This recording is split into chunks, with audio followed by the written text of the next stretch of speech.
네, 안녕하세요. 루시강 티처입니다. 자, 오늘은 드디어 오답 노트를 어떻게 관리할 것인가에 대한 내용을 가지고 돌아왔어요. 네, 와. 네, 일단 많은 학생분들이 이제 공부를 하실 때 뭐 여러 가지 방법론을 많이 궁금해 하셔가지고 지난 시간에는 어떻게 학습을 하는 게 좋은지 책에 대한 추천을 드렸고, 이번 시간에는 영어 공부하는 데 있어서 사실 모든 공부에 있어서 제일 중요한 오답 노트 정리하는 방법을 알려드리려고 해요. 많은 분들이 오답을 되게 마치 내가 틀린 것을 모음집 정도로 생각하시는 분들이 있더라고요. 그리고 오답을 만들었음에도 불구하고 오답을 다시 보지 않는 분들도 정말 많더라고요. 오답 정리를 하는 건 다시 보려고 만드는 거거든요. 근데 만드는 데만 이렇게 의의를 두고 다시 그걸 보지 않고 또 뭐 다른 교재들을 통해서 공부를 하시려고 하시면 정말 되지 않습니다. 진짜 제일 큰 자산이 오답 노트예요. 왜냐면 내가 틀린 문제고 내가 왜 틀렸는지가 나와 있는 어떤 기록표이기 때문에 다시 한번 내가 틀리는 걸 실수하지 않는 이제 도움을 줄 수 있는 가장 중요한 책이 되는 거죠. 그 어떠한 다른 시중의 책들보다 본인의 공부에 가장 큰 도움을 주게 될 겁니다. 근데 이런 오답 노트를 내가 다시 볼 수 있게끔 정리를 해야지, 다시는 보고 싶지도 않게 그냥 틱틱틱틱 정리만 해놓으면 당연히 안 되겠죠. 그래서 제가 어떻게 정리하는지를 만들어 봤어요. 옆에 이제 예식을 보시면 되는데, 자, 이제 예시를 보시면 딱 보셔도 오답 노트가 그냥 오답만 띡 붙여 있는 게 아니죠. 어떻게 정리되어 있어요? 자, 일단 첫 번째, 내가 왜 틀렸는지를 적으셔야 돼요. 내가 대체 1번 답을 왜 했는지. 그냥 찍었어요 라고 한다면 그건 이제 초반에 내가 공부가 안 돼 있으니까 찍는 거지, 어느 정도 독해나 구문이나 학습이 되어 있는 상태에서 문법 공부를 하시고 들어가시면 적어도 여기 뭔가 S가 안 붙어야 될 것 같은데, 이거 뭔가 and 뒤에니까는 이 앞에 있는 이 동사랑 연결되는 것 같은데 라는 식의 본인의 답에 이유가 생길 거예요. 아직 답이 생기는 이유가 안 될 때는 그냥 오답을 그때는 정리할 시기가 아니에요. 그러니까 처음부터 틀린 걸 다 오답을 하시면 안 돼요. 왜냐면 초반에는 진짜 다 모르잖아요. 다 모르는데 그 모든 걸 오답 정리를 하시려고 하시면 끝도 없어요. 뭐 진짜 끝도 없이 너무 많은 오답이 생기기 때문에 초반에는 일단 한번 다 돌리는 걸 위주로 공부를 하시고, 그 다음에 공부가 다 끝나고 그 다음에 이제 문제풀이가 들어갔을 때 이제 그때부터 오답을 하시는 거예요. 그 전에는 본인이 틀린 교재, 이제 교재에서 이제 문제를 풀고 나면 틀린 것들 있잖아요. 그거 이제 그 교재에서 다시 한번 확인하는 식으로 보시면 되고, 본인만의 오답을 만드는 건 이제 문제풀이를 들어갔을 때 그때부터 이제 오답을 만드시면 됩니다. 이 얘기를 먼저 하고 들어갈 거 그랬네요. 그러니까 오답 노트는 내가 구문, 독해, 문법까지 학습이 끝난 다음에 내가 문제풀이가 들어갈 때 이제 우리가 오답 노트를 하시는 게 좋은 거죠. 자, 그러면 오답 노트를 이제 하게 되면 지금 이게 옆에 뜬 것처럼 내가 왜 틀렸는지, 이 답을 왜 했는지를 먼저 적으시고요. 1번 내가 이걸 왜 틀렸는지, 네, 지금 여기 보는 것처럼 왜 여기 답이 2번, 왜 내가 여기서 나는 오브젝트 다음에 동사 원형이 오는 줄 알았다. 근데 알고 보니까 to가 전치사여서 ing가 온다 라는 형식으로 먼저 본인이 왜 이걸 오답을 했는지를 적으셔야 돼요. 그래야 내가 이 답을 왜 했는지. 왜냐면 다음번에 문제를 틀리실 때도 똑같이 그러한 이유로 틀리는 경우가 많아요. 정말 이제 본인 스스로 공부를 하시다 보면은 틀리는데 또 틀려요. 예를 들어서 분사구문 약한 부분들은 분사구문만 계속 틀리고, 관계사 파트가 약한 분들은 관계사만 계속 틀려요. 그렇기 때문에 본인이 오답하다 보면 이렇게 보여요. 내가 어디가 약한지. 그럼 좋은 게 뭐죠? 내가 그 부분을 다시 학습할 수 있다는 거죠. 왜냐면 항상 학생분들의 가장 고민 중에 하나가 모르는데 뭘 모르는지 모르겠어요 라는 것들도 큰 고민 중에 하나거든요. 그게 바로 오답 노트가 본인의 나침반이 될 수가 있는 거죠. 아, 내가 여기가 약하구나, 내가 여길 모르는구나 하는 것처럼요. 그 다음에 이제 그냥 내가 오답하고 정답만 중요한 게 아니라 나머지 답들이 왜 답이고 나머지 답들이 왜 답이 맞는지를 공부하실 필요가 있어요. 특히 기출문제를 오답하실 때는 더 중요합니다. 그냥 나 답 맞았어, 동그라미 하고 넘어가실 게 아니라 기출에 나와 있는 문법 같은 경우에는 1번부터 5번까지 1번 왜 나왔지? 2번 왜 나왔지? 3번 왜 나왔지? 4번 왜 나왔지를 다 분석해서 쓰셔야 돼요. 이건 오답 플러스 내가 맞았다고 할지라도 특히 문법 파트는 그렇게 정리를 해주실 필요가 있습니다. 그러면 스스로 느끼실 거예요. 나 문법이 조금 더 탄탄해진다, 나 문법이 좀 자신감이 생긴다라고 느끼실 수 있을 거예요. 제 학생분들 같은 경우에도 그런 말씀을 진짜 많이 하세요.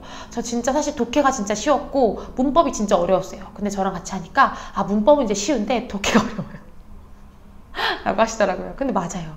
문법은 어떤 정해진 툴이 있고 정해진 그 범위 안에서 내기 때문에 어느 정도 학습을 하다 보면 나 다 했다 라는 느낌이 들어요. 근데 이제 독해는 사실 끝이 없어요. 왜냐면 단어도 끝이 없고 구문도 끝이 없고 하다 보면 할수록 자꾸만 어려운 게 나오고, 그건 이제 내가 구문을 확실하게 했다고 할지언정 내용 파악 이해가 안 되고 논리적인 부분들이 떨어지면 독해는 힘들거든요. 그러다 보니까 이제 저랑 같이 하고 나면 문법은 이제 확실하게 정리가 되는데 독해가 조금 하면 할수록 어렵다는 걸 느낀다라고 말씀하시는 분들이 많아요. 그 말은 무슨 말이냐면 문법은 얼마든지 정말 3개월, 4개월 안에 맘만 먹으면 정리할 수가 있다는 얘기인 거죠. 어떻게? 지금 제가 말한 것처럼 오답 정리하면서 1번부터 4번까지 이게 왜 답인지, 이게 왜 답이 아닌지를 고르는 연습을 하는 거죠. 한번 그 다음 문제를 한번 볼게요. 지금 그 다음 문제에 나와 있는 것처럼 여기서도 내가 2번을 왜 답을 했지? 라고 먼저 내가 오답한 이유를 적고, 그 다음에 각각 왜 이게 답인지 혹은 이게 왜 답이 아닌지를 다 적어가지고 문제의 포인트를 부르는 거죠. 절대로 문법은 그냥 갑자기 아무런 단어에다 밑줄을 치지 않아요. 문법적으로 내가 물어보고 싶은 게 있으니까 그 부분을 밑줄을 쳐가지고 물어보는 것이거든요. 그러면 가장 큰 고민이 뭐예요? 저는 문법 문제를 보면 대체 뭘 물어보는지 모르겠어요 라고 하는 분들이 많잖아요. 그건 지금 이 연습을 안 하셔서 그래요. 문법을 처음부터 끝까지 공부를 하신 다음에 그 다음부터 이제 문제풀이 할 때는 그냥 문제를 푸는 게 아니라 이거 왜 물어보는 거야? 여기서 지금 얘가 왜 나왔지? 얘는 지금 밑줄이 동사인데 동사에 밑줄이 쳐져 있으면 얘가 물어보는 게 뭐지? 준동사인가? 동사인가? 타동사인가? 수동태로 오는 것인가? 이런 것에 대한 생각을 하셔야 된다는 거죠.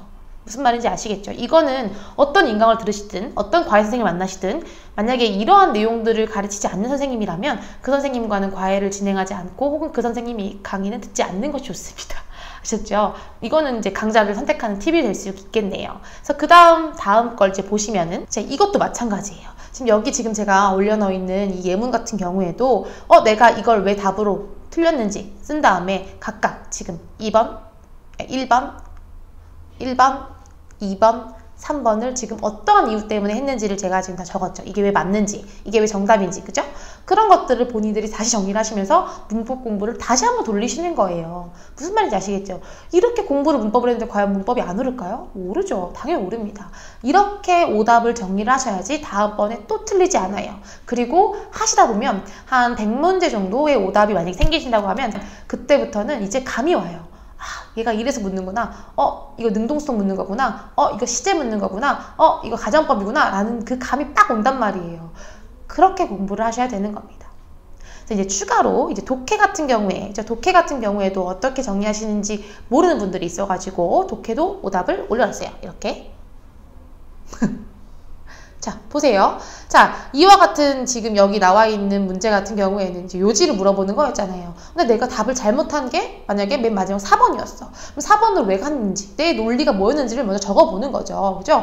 감으로 찍었어요. 이건 안 돼요. 그러니까 문제를 푸실 때 항상 내가 당장 문제를 푸실 때 모르겠지만 틀리고 난 다음에 내가 다시 볼 때 이걸 왜 답을 했지? 라는 생각을 좀 해보셔야 돼요. 그래야 본인의 논리도 같이 올라갈 수가 있는 겁니다. 논리 실력이 그냥 하루아침에 올라가는 게 아닙니다. 많은 분들이 책도 많이 안 읽고 가셨을 거고, 많은 분들이 이런 글 공부를 많이 안 하시다가 이제 수험생으로 오시는 분들이 꽤 있어요. 그런 분들일수록 사실 이제 국어나 이제 이러한 영어 파트를 올리는 걸 많이 어려워하세요. 왜? 글을 많이 안 읽다가 갑자기 글을 읽으니까. 그럼 어떻게 해야 돼요? 글을 읽을 수 있는 나의 논리 능력을 자꾸 찾아내는 연습을 하셔야 되는 거죠. 단순히 이거를 과외 선생님이나 혹은 인강 선생님한테 기대서 하시려고 하시면 안 되고, 본인 스스로 이게 여기에 답이 왜 있지? 이 부분에 답이 왜 있을까? 이 1번이 왜 답이지? 라는 고민을 자꾸 하시면서 공부를 하셔야 돼요. 100문제의 문제를 많이 풀어서 답을 맞추는 것보다 이러한 10문제를 내가 공부해서 똑바로 이 답이 왜인지 알고 문제를 푸시는 게 본인의 성적 향상에는 더 큰 도움이 되실 거라고 믿습니다. 자, 그러면 오늘은 오답 관리하는 법을 여기까지 정리를 해봤고요. 다음 시간에는 다시 제가 이때까지 해왔던 문법 정리들이나 혹은 구문에 관련된 내용들을 정리해서 돌아오도록 하겠습니다. 자, 오늘은 그럼 여기까지 할게요. 봐주셔서 감사해요.